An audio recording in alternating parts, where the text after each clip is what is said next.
नमस्कार।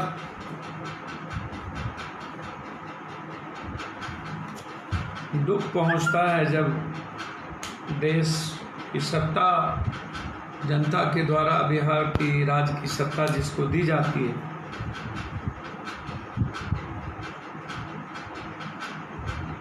जब ये लोग सिर्फ अपनी बड़ाई करते हैं, अपनी पीठ थपथपाते हैं और सिर्फ अपना चेहरा चमकाने के लिए लोगों के बीच आते हो,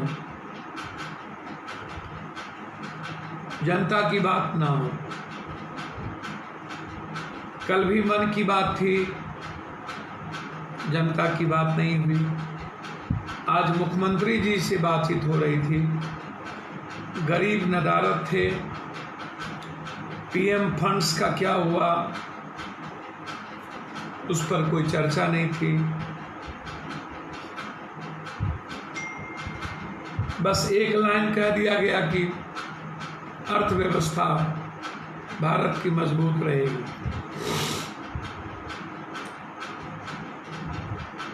अहमदाबाद वुहान बनता जा रहा, आगरा उत्तर प्रदेश, मध्य प्रदेश, बिहार की स्थिति एक दिनों में आश्चर्य होगा आपको कि 68 केस निकलते, मुंगेर में 90 मरीज, पटना में 39, नालंदा में 34, रोहतास में 31, सिवान में 30। कोई इंतजाम नहीं है, कोई आईसीयू बेड नहीं है, वेंटिलेटर नहीं है। अभी तक 18,369 टेस्ट हुए, 1,384 टेस्ट मात्र आज हुए। जब मैं सोचता हूं कि सरकारी और प्राइवेट लगा के आईसीयू बेड ही मात्र 583, मात्र। कभी सोचिएगा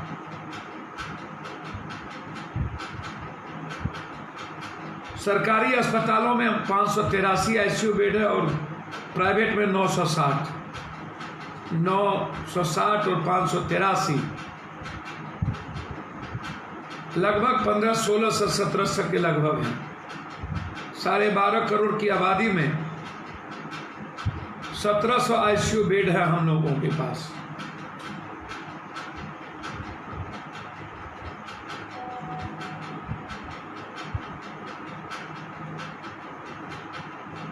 मुझे आश्चर्य लगता है कि बीजेपी और नीतीश जी के बीच मैं तुम या हम बड़ा तो हम बड़ा,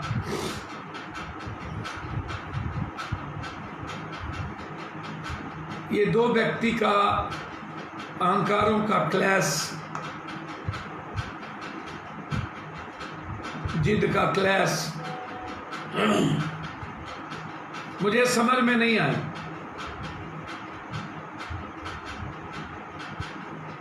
कि दो व्यक्ति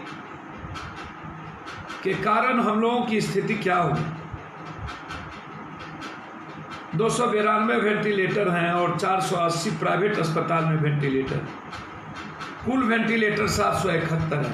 आज फिर भीख मांगा गया। बिहार को भीख मांगने की स्थिति किसने पैदा की? जो बिहार दुनिया को आर्थिक प्रजातंत्र का राज कहा गया, मगध की भूमि, दुनिया को हम अर्थशास्त्र के रास्ते दिखाते थे। हमारा इतिहास विश्व को देने का रहा। इस बात पर यह चर्चा आप क्यों नहीं करते कि हम हमेशा भीख मांगते हैं? क्यों हमेशा गिड़गिड़ाते हैं और हमें कभी भी भीख भी नहीं मिलती है? कारण क्या है?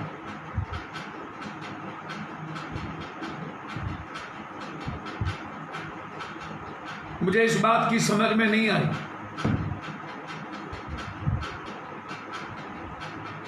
और आप भी मुझे बताएं, क्या हम सब दिन भीख मांगते रहे? मैंने पहले भी कहा, विशेष राज्य का दर्जा, विशेष पैकेज, पटना यूनिवर्सिटी, बाढ़ के लिए विशेष पैसे, इकोनॉमी जोन, उद्योग के लिए पैसे कभी मिला? आज 1.25 महीने से यदि आप मांग रहे हैं ईमानदारी से, आपने ही अभी कहा कि हम प्रधानमंत्री जी से आज के अलावे भी बार बीच बीच में हमारी बात होती रहे। नीतीश बाबू, ये अहंकार और घमंड की बात नहीं है कि एक मुख्यमंत्री की बात प्रधानमंत्री से होती रहे। हमारे बिहार का मुख्यमंत्री कोई चपरासी या स्टेट का मुख्यमंत्री कोई चपरासी नहीं होता। वह एक शासक होता है, एक राजा होता है, सेवक होता है, और देश के सेवक प्रधानमंत्री होते हैं। बातचीत यदि देश के अंतिम गरीबों से हो, मजदूरों से हो, देश भर में फंसे हुए कलकत्ता से लेके अन्य जगह विजयवाड़ा के छात्रों से हो, गरीबों से हो, तो गर्व की बात है। मैं उस दिन सही ढंग से खाना नहीं खा पाता हूं या नहीं खाता हूं जिस दिन किसी एक आदमी को भी मदद मेरे नॉलेज में आने के बाद हम नहीं कर पाते हैं। समझिएगा उस दिन मेरे लिए सही, हमें नींद नहीं होती। बाबा साहब अंबेडकर से पूछा था, जब एक पत्रकार आए थे तो देश के सभी लोग ने जिन्ना से बात की, नेहरू जी से बात की, गांधी से किया। पत्रकार विदेश से आए तो सब 10:30 बजे सो गए, सिर्फ अंबेडकर जगे हुए थे। उनसे पूछा कि ऑल द स्टॉलवर्ट पर्सनैलिटी, सभी लोग सोए हुए हैं, आप क्यों जगे? उन्होंने कहा था मेरे लोग मृत प्राय हैं, नींद में सोए हुए हैं, उन्हें कोई चिंता नहीं है, इसीलिए मुझे जगना पड़ता है। तो अब आप सोचिए कि आप लोगों को गहरी नींद क्यों आती है? क्योंकि ये जो पूंजीपति हैं, नेता हैं, माफिया हैं, पदाधिकारी हैं, ये लोग मस्त हैं। इन लोगों को लूटने की पूरी इजाजत दी गई। आप जनता ने नाग पंचमी को ज्यादा शायद तवज्जो दिया। बिहार में मुझे लगता है कि आज तक नाग को ही दूध पिलाया गया। जिसको लाठी से पीट के भगा देना चाहिए था, जंगलों में छोड़ना चाहिए था, उन्हें दूध पिलाने का काम किया। तो जो चाल चरित्र चेहरा था नेताओं का बिहार में सत्ता और विपक्ष का, वो दिख तो सब दिन रहा था, लेकिन जनता इस बात को महसूस नहीं कर। कभी बाढ़ किधर भी आया तो सुखाड़ को नहीं पता चला, सुखाड़ आया तो बाढ़ को नहीं पता चला। कभी हम मरे तो पड़ोसी को दर्द नहीं हुआ, कभी पड़ोसी मरे तो हमको दर्द नहीं हुआ। कभी मेरी बेटी का बलात्कार हुआ तो बगल को नहीं दर्द हुआ। कभी पटना फंसा तो छपरा को दर्द नहीं हुआ। जब पूरा गांव पंचायत के हर घर के लोग को पीड़ा हुई तो फिर दर्द नहीं हुआ। आज दर्द हुआ, महसूस हुआ कि क्या होता है दर्द। ये इस बात को समझने की जरूरत है। पहली बार कोरोना वायरस में हर व्यक्ति, हर घर को दर्द हुआ, और तब पता चला कि आप नेताओं का, सत्ता पक्ष का नीयत और नीत, कथनी करनी में कितना फर्क है। मुंह में राम बगल में छुरी, नहीं हो कम तो थोरम थोड़ी।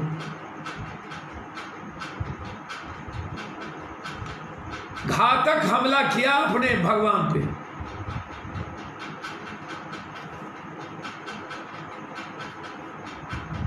आज नीतीश जी, आपने प्रधानमंत्री से मांगा क्या? आपको तो कहना चाहिए था कि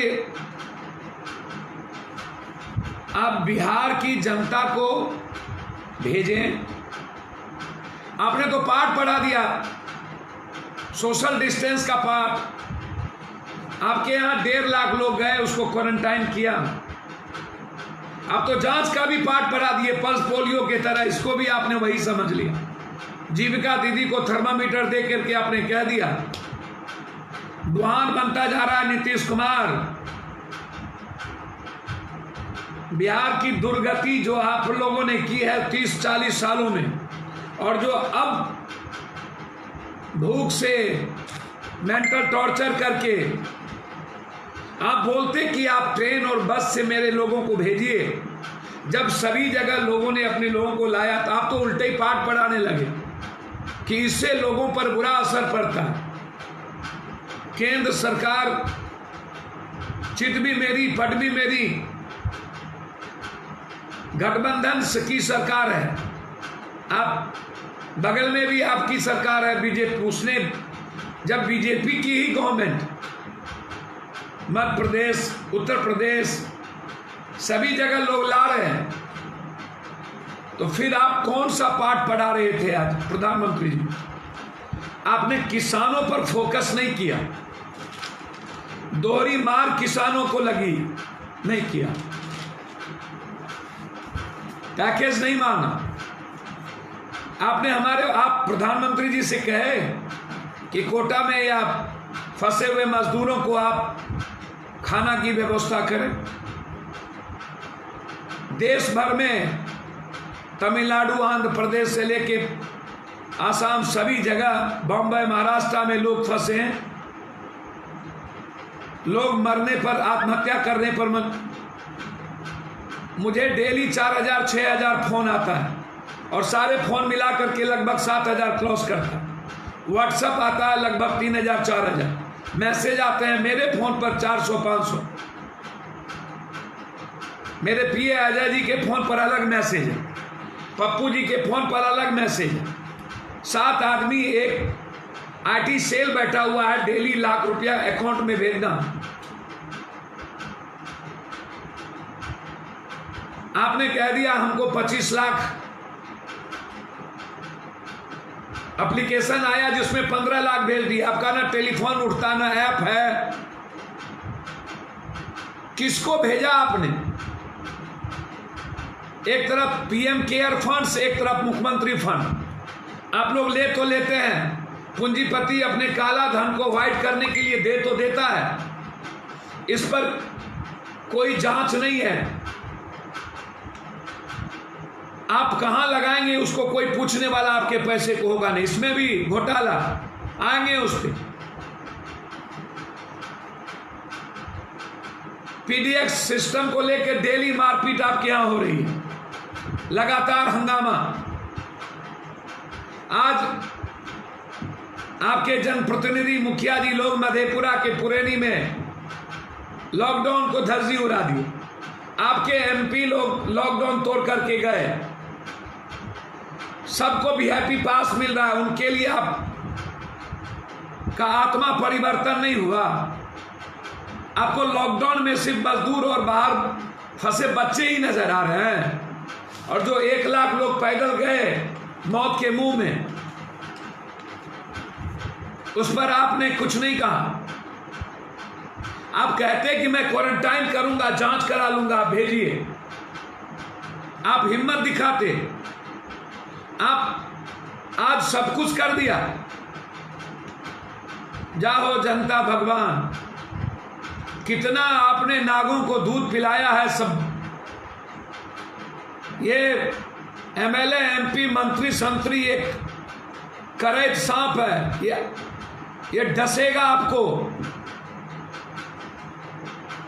आप दूध मत पिलाइए, जहर दीजिए ऐसे लोगों को जिसने आपको जबरदस्ती मारने पर मजबूर किया है। रैपिड टेस्ट मांग रहे हैं, ये वेंटिलेटर मांग रहे हैं, सैनिटाइजर मांग रहे हैं। क्या कर रहे थे 2 महीने 3 महीने से? बुहान बनता जा रहा है। कोटा का मामला उठा भी तो लाने के लिए बच्चों को नहीं, 10,000 रुपया मैंने बार बार कहा। मेरे 20 बस कोटा में मैंने तैयार कर दी हैं। आज शाम से वहां 20 बस तैयार हैं। जिस वक्त आदेश होगी 20 बस 2 घंटे के अंदर लगेंगे। कुछ लोग कल 2-4 लोग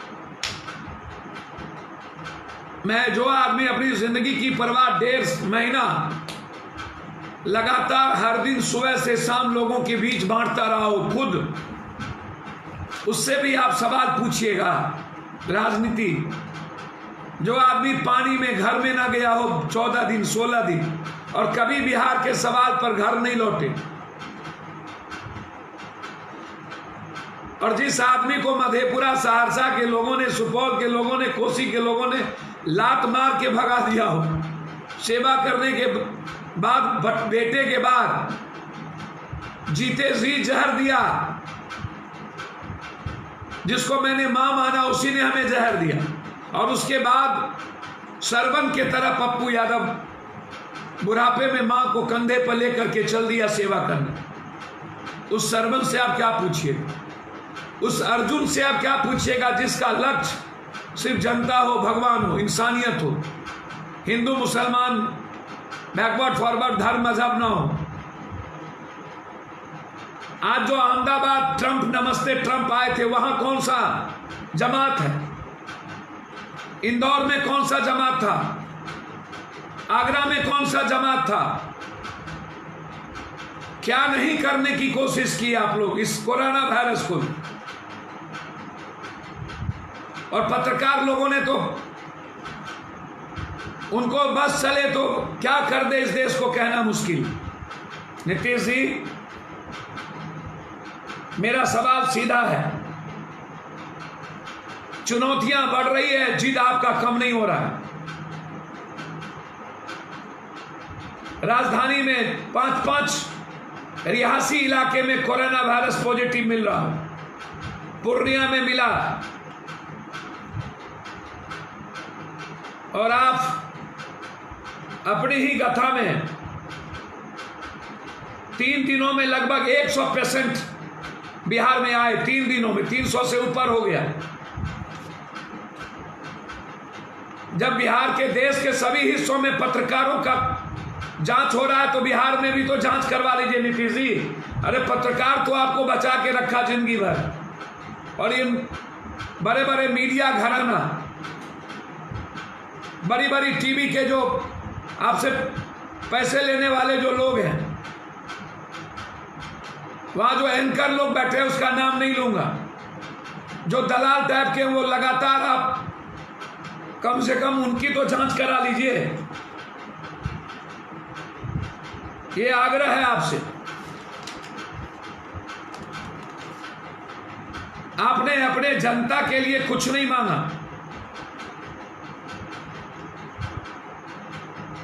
पूरे देश के मुख्यमंत्री ने अपनी बात, अपने क्षेत्र की बात, अपने स्टेट की बात की। महाराष्ट्र के मुख्यमंत्री ने कहा कि यहां से मजदूरों को भेजने की व्यवस्था की जाए, मैं तैयार हूं जांच करवा के भेजने को। अशोक गहलोत जी ने भी कहा, लेकिन आपके चेहरे पर मन भी काला, भीतर काला, ऊपर काला, दिख गया आप लोगों का काला चेहरा। ये सत्ता और वोट सियासत से आप बाहर नहीं है। आप लोग, आप जनता के लिए नहीं बने।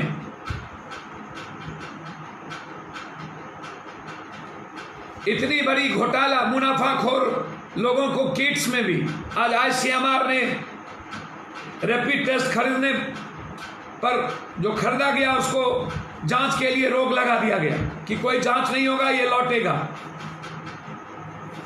4 गुना ज्यादा दामों में रैपिड टेस्ट लिए गए, खराब। कौन है ये जिम्मेदार? ये पैसे किसके घर गए? यह सवाल भारत के विपक्ष के नेता राहुल गांधी ने भी कई बार उठाया, और एपी टैक्स पर, पीपी पर हमने कई बार ये चर्चा की थी कि क्या हुआ। कोरोना वायरस में भी हम लोग लूटेंगे, हम लोग कभी जनता को नहीं बख्शेंगे। इसकी जांच हम प्रधानमंत्री जी से, सुप्रीम कोर्ट के न्यायाधीश से चाहेंगे क्या हो, तो आग्रह जरूर करूंगा।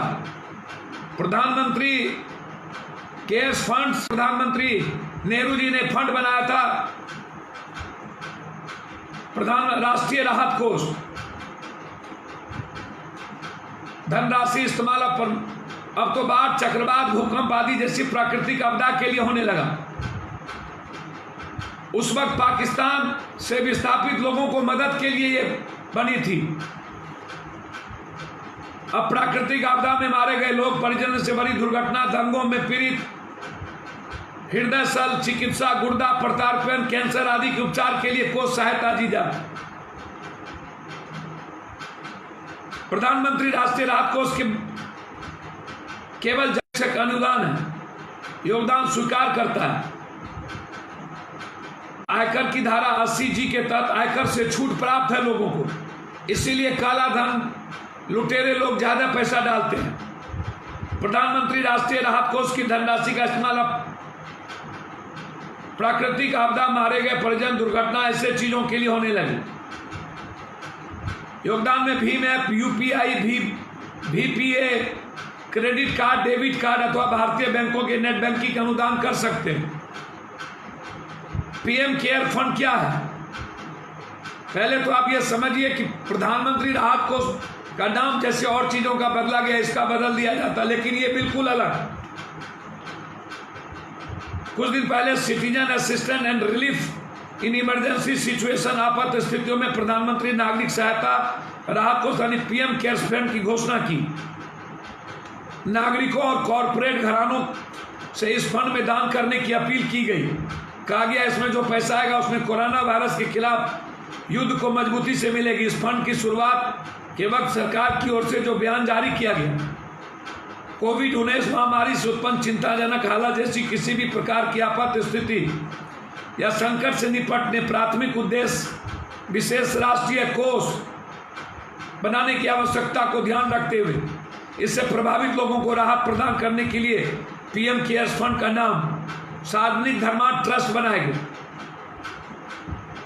इस ट्रस्ट के अध्यक्ष के रूप में रक्षा मंत्री, गृह मंत्री, वित्त मंत्री, प्रधानमंत्री हमेशा माना है कि विभिन्न मिशनों में यह बात रेखांकित किसी भी मुसीबत में कम करने के लिए सार्वजनिक भागीदारी सबसे प्रभावकारी तरीका है। इस कोष में छोटी धनराशि दान के रूप में दी जा सकेगी। इसके परिणाम से बड़ी संख्या में लोग इसमें छोटी मोटी धनराशियां भी योगदान कर सकते हैं। केयर्स फंड का बैंक अकाउंट भारतीय स्टेट बैंक की नई दिल्ली स्थित मुख्य शाखा में है, जिसमें लोग सीधे पैसे जमा कर सकते हैं। 80G के तहत आयकर छूट भी मंत्री निर्मला सीतारमण कॉर्पोरेट मंत्रालय ने स्पष्ट किया कि विभिन्न इसमें दी जाने वाली राशि कंपनियों को CRS के मद में शामिल किया जाएगा। क्या लगता है कि ये जो PM केयर्स फंड है, जो नए ट्रस्ट PM केयर की तरह सवाल खड़े नहीं हुए, चंदा जुटाने के मकसद से बनाया गया, जबकि रिलीफ फंड या प्रधानमंत्री राहत कोष मौजूद है, फिर एक नए फंड की जरूरत क्यों आनी पड़ी? कई लोग नए कोष यानी PM केयर घोटाला करार दे रहे हैं। नियंत्रक एवं महान लेखा परीक्षक या कैग की परिधि से यह बाहर होगा, कोई इसकी जांच नहीं होगी। प्रधानमंत्री कार्यालय ने सरकारी तंत्र से जुड़े पब्लिसिटी विभाग ने इस संबंध में अब तक किसी तरह का कोई बयान नहीं दिया। बीजेपी नेता नीलनी कोहली ने BBC संवाददाता दिव्य से इस मुद्दे पर राजनीति करने की जरूरत नहीं है, सरकार अलग उद्देश्य से इस फंड की शुरुआत करती है, नियंत्रक और न्यायालय का प्रयोग की जाती है।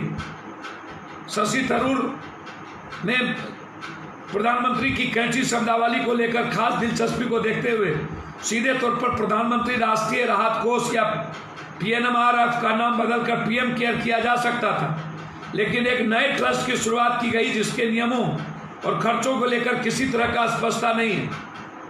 जाने माने इतिहासकार रामचंद्र गुहा ने इसे राष्ट्रीय आपदा के समय भी एक व्यक्ति विशेष की लहर बनाने की कोशिश जैसा बताया गया। साकेत गोखले ने दावा किया कि प्रधानमंत्री राहत कोष में जो पैसे आए उसका कोई लेखा जोखा नहीं है। अब आप बताइए कि 19 कोविड और कोरोना वायरस से प्रभावित एक नई चीज बनाई गई, उस पर कोई चर्चा नहीं। बिहार में बनाई गई, उस पर कोई चर्चा नहीं। आज गरीबों के सवाल पर, मजदूरों के सवाल पर, रोजगार के सवाल पर, किसानों के सवाल पर कोई चर्चा नहीं। बस चर्चा लॉकडाउन, जांच पर नहीं, किट्स पर नहीं, सिर्फ लॉकडाउन। और यह सवाल मैं 1 महीना 12-13 दिनों से कर रहा हूं आपके साथ कि लॉकडाउन एक उपाय नहीं है। जांच की प्रक्रिया को गति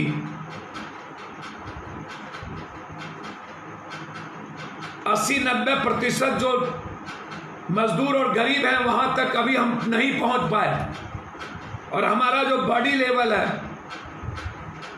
हम जिस तरह की मजबूती मजदूरी के साथ काम करते हैं उस पर बहुत असर नहीं करेगा। ये हमारे लिए बहुत बड़ा शुक्रगुजार है। आप बांग्लादेश भेजने की तैयारी कर रहे हैं। 1, 2, 3 तारीख को बम्बई, कलकत्ता, दिल्ली से बांग्लादेश के लोग जाएंगे, बोध गया से जा रहे हैं, बाहर से लाने की तैयारी कर रहे हैं। लेकिन भारत में रहने वाले जो भारत के लोग हैं उस पर चर्चा नहीं। वो अपने घर जाएंगे कि नहीं, उन्हें रोजगार मिलेगा कि नहीं, उनकी जिंदगी बचेगी कि नहीं। आईटी सेक्टर जो 35% नौकरी से चला गया और लगभग प्राइवेट सेक्टर के लोगों की तनख्वाह कम कर दी गई, इस पर कुछ नहीं। लोग भाड़ेदार की स्थिति जो छात्रों और मजदूरों की है, वो जबरदस्ती भाड़ा ले रहे हैं, मांग रहे हैं। जिन ठेकेदारों के अंडर काम कर रहे थे वो पैसा देना, खाना देना बंद कर दिए।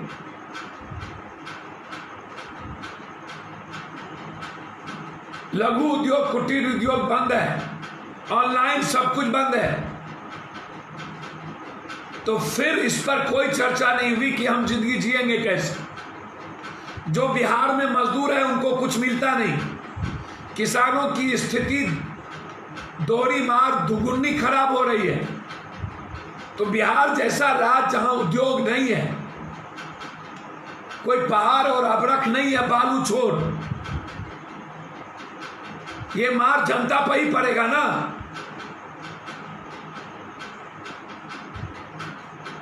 ये सवाल पप्पू यादव का था। और आप सोचिएगा, मैं हाथ जोड़ के कहता हूं, क्या कोरोना वायरस में आपको इन लोगों का चाल चरित्र चेहरा दिखा कि नहीं? आज जो वर्तमान सरकार के मुखिया ने जो बातचीत किया, क्या वो सही था? एक भी बात अपने बिहार के हित की हुई? बिहार के जनता, बिहार में रहने वाले मजदूर और गरीब और आम आदमी, मिडिल क्लास, और बिहार के बाहर रहने वाले छात्र, क्या उनकी चर्चा हुई? चर्चा हुई तो यही हुआ कि हम लॉकडाउन को आप प्रक्रिया को अलग करेंगे तो बिहार के लोग आ पाएंगे। ये नहीं हुई कि परिस्थिति कहती है पूरा देश के लोग जा रहे हैं, हालात अच्छे नहीं हैं, खाना नहीं मिल रहा, लोग परेशान हैं, अपने घर आकर के लोग अपनों के भी जी पाएंगे, इस पर चर्चा नहीं हुई। बिहार के विशेष पैकेज पर चर्चा नहीं, बस नीपा पोती कर दी गई। धन्य है आप, आपको मैं भगवान, तो क्या आप उससे भी महान हैं कि आप लोग आज तक एक भी अच्छे और सही लोगों को जनप्रतिनिधि नहीं बनाए। 1.25 महीने के अंदर आपके बीच में कोई एमएलए, एमपी, मंत्री दिखा बस अपने बच्चे, अपनी बेटी, अपनी बीवी, अपना परिवार, खुद अपने घर जाने के लिए परेशान, जनता के लिए नहीं। ये सवाल, यह मैं आपसे आग्रह करना चाहता हूं, इसको सोचिएगा। यह मेरा सवाल है कि आज प्रधानमंत्री जी का सवाल गरीब छात्र, युवा, किसानों से पर चर्चा क्यों नहीं, और बिहार के मुख्यमंत्री अपने लोगों पर चर्चा क्यों नहीं की, और क्यों और मरने पर और मेंटल टॉर्चर करने पर छोड़ दिया। यह सवाल एक सेवक का है, एक बेटे का है। फिर मैं धन्यवाद दूंगा आज उन लोगों को, बिहार करे पुकार में जिन लोगों ने आज खड़े हुए सपोर्ट किए, मैं उनको धन्यवाद दूंगा हाथ जोड़कर। सारे युवा साथी छात्रों को, 13,500 से ज़्यादा रिट्वीट हुआ, देश भर में 27वां नंबर पर ट्रेंड किया, बिहार में 2 नंबर पर ट्रेंड आपने। बिहार करे पुकार का मतलब है किसानों की पुकार, बिहार में रह रहे परिवारों की पुकार, बिहार के बाहर रह रहे मजदूर और छात्रों की पुकार। आज आप सबके हिस्से बने। आप 2 मिनट अपना वक्त क्यों नहीं देते? आप सोशल मीडिया चलाते हैं, व्हाट्सएप पर हैं, सब कुछ पर हैं, क्यों आप इस सरकार के खिलाफ लिखते हैं? क्यों नहीं ढूंढते हैं अपने एमएलए एमपी को? क्यों नहीं ढूंढते हैं विपक्ष के नेता को, विपक्ष को? क्यों नहीं ढूंढते हैं गठबंधन के नेताओं को? कहाँ सोए हुए हैं? और यात्रा करने वाले नेताओं को प्लीज मैं हाथ जोड़ता हूं पैर पकड़ के, आप इसको ढूंढिए।